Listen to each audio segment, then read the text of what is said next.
Welcome back to a 5-minute review on the movie Draft House. I'm Jeff. I don't do as many of these as Mark does because he's a maniac. But I just watched a classic, 12 Angry Men, an absolute classic, and it's for a good reason. I've never actually seen the original 12 Angry Men before. This is from 1957, maybe. One sec.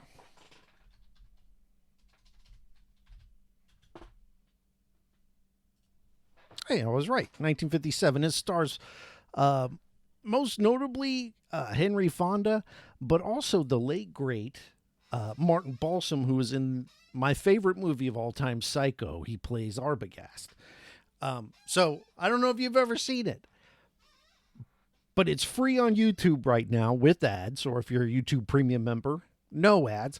It's riveting. It's a movie that takes place in one room, and it's like real time. Now, granted, they're deliberating over a murder trial, and they're done in like an hour and a half. It's an hour and a half movie, but it's done in real time, which is a bit ridiculous because my understanding is usually, even on like open and shut cases, it's a couple hours of deliberation. But for the sake of cinema, they have to trim it down and make it a little more cinematic. And you would think that a movie about guys, 12 angry dudes sitting in a room talking, would be boring, but it's really good. It's really riveting, and it's held up by incredible performances. One of which is a guy who I recognize. It's Jack Warden, who you've probably seen in a lot of movies more recently as like a fun grandpa. I think he might have passed away by now. Most notably, I think there's a movie starring the late Norm Macdonald called Dirty Work, where he plays the granddad in that. And he's excellent. He's just kind of this guy who's like, bitch, I got tickets to the baseball game. And so at first he's like, guilty, guilty, guilty. Then when the whole group starts turning towards not guilty, he's like, fuck, I'm trying to make it to the game. I guess I'm not guilty. But he is trying to like either annoy people or make light of everything. It's awesome. There's a scene where a guy is like just straight up racist. And like, that's the only reason he's voting the way he is. And like, he breaks down and realizes that he's actually racist, and he goes and sits in the corner for the rest of the movie.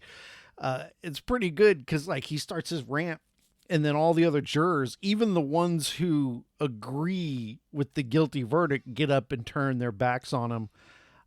There's a lot of stuff in this movie for a movie from the 50s that I actually kind of found somewhat reassuring. Now, granted, the cast is all white dudes. It's 12 Angry Men. But like they take this point or make this point against being prejudiced and basing your decisions purely on how you feel about someone's background or race. Now, I'm not sure exactly what the defendant is.